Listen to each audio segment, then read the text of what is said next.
Welcome students. हमने कल oogenesis discuss किया था और फाइनली हमने देखा था कि oogenesis जो है वो सिंपली टर्म में अगर हम देखें तो वो होता है formation of egg and final product. कल हमने oogenesis का जो पूरा प्रोसेस देखा था और हमने देखा था फाइनल जो हमारे पास एग ओवम और वी कैन से ooted हमारे पास फॉर्म हुआ था। अब उस ओवम का स्ट्रक्चर हम डिस्कस करेंगे, ह्यूमन एग का स्ट्रक्चर हम डिस्कस करेंगे जो कल हमारे पास फॉर्म हुआ था। ह्यूमन एग की अगर हम बात करें तो human egg is a small size spherical 0.1 millimeter in size. It is a rounded structure and it has its own plasma membrane. इसकी अपनी प्लाज्मा मेम्ब्रेन होती है एग की और इस प्लाज्मा मेम्ब्रेन को हम कहते हैं विटेलो मेम्ब्रेन और we can say vitelline membrane.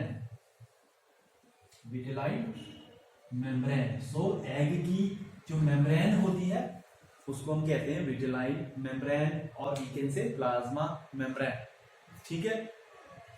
This membrane is secreted by itself. ठीक है। देन प्लाज्मा मेम्ब्रेन के बाहर हमें एक और लेयर देखने को मिलती है, ये जो रेड वन मैंने यहां पे शो की है, इस लेयर को हम कहते हैं पहले हम इसको डिस्कस कर लें थोड़ा सा प्लाज्मा मेम्ब्रेन को। प्लाज्मा मेम्ब्रेन हमने कहा कि they secreted itself and this plasma membrane और we can say plasma membrane के अंदर हमारे पास ये साइटोप्लाज्म का पार्ट है, इसको हम एग के केस में ओप्लाज्म कहते हैं। ठीक है। And this cytoplasmic content is divided into two parts, the outer one and inner one. The outer one is little thin, not that dense, and this outer one is known as outer cortex and this is also known as exoplasm.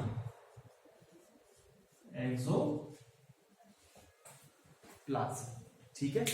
So the outer one is known as egg, this is outer cortex or we can say egg cortex, also known as exoplasm. ठीक है। The inner part is known as ooplasm.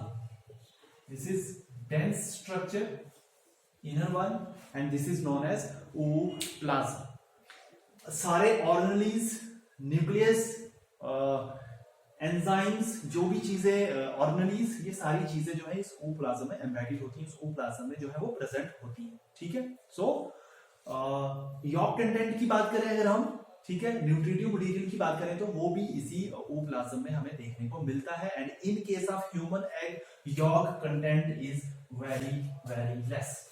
So in human egg, yolk content is very very less because yolk content human egg में क्यों कम होता है? क्योंकि यहाँ पे जितने भी फंक्शंस परफॉर्म करते हैं वो कौन परफॉर्म करते हैं ह्यूमन फीमेल्स के केस में? That is placenta. Placenta is a connection between the foetus and the mother. So जितने भी न्यूट्रिशन का काम है, जो भी काम है, वो सारे के सारे उस ब्रिज से, उस कनेक्शन से ही परफॉर्म किए जाते हैं। इसीलिए जो यॉर्क कंटेंट होता है ह्यूमंस के केस में वो लेस होता है। ठीक है। अगर हम ड्रोसोफिला की बात करें तो वहां पे यॉर्क कंटेंट ज्यादा होता है। बर्ड्स की बात करें, रेप्टाइल्स की बात करें तो वहां पे तो और ज्यादा हाई अमाउंट में यॉर्क कंटेंट जो है वो एक्यूमुलेटेड होता है। ठीक है। देन हम बात की दिस इज न्यूक्लियस और this nucleus is also known as we can say one term that is germinal vesicle we can say. So here the nucleus is also known as germinal vesicle. ठीक है। So plasma membrane is also known as vitelline membrane.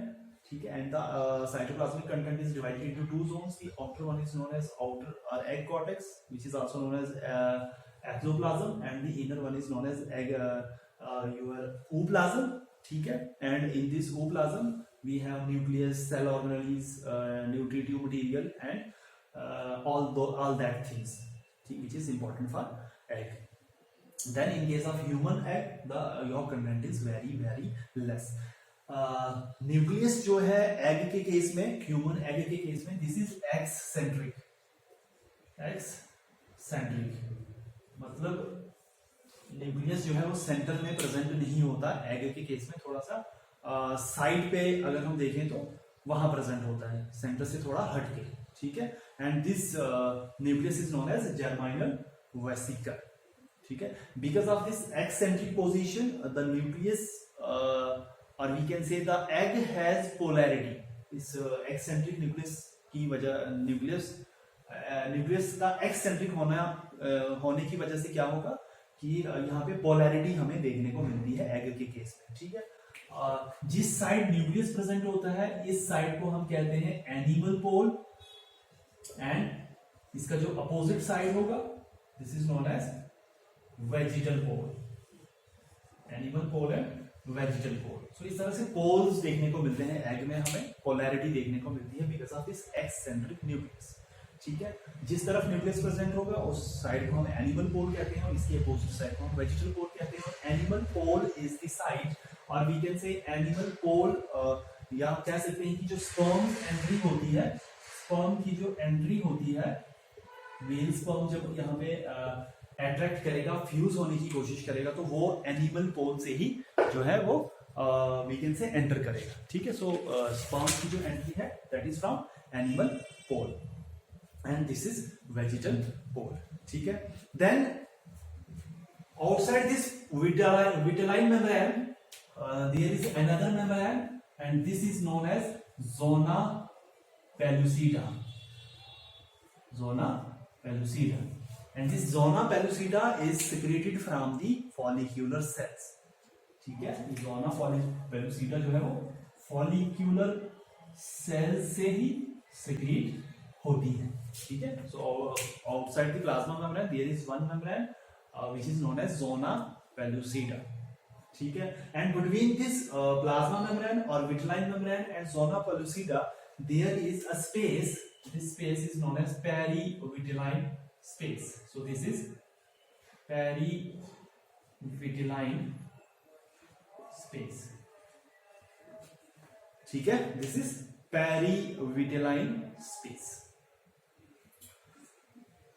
Then outside this zona pellucida there is another layer, third layer we can say, and this layer is also made up of follicles, ठीक है। and these follicles are arranged in such a manner that they appear radiating from outside.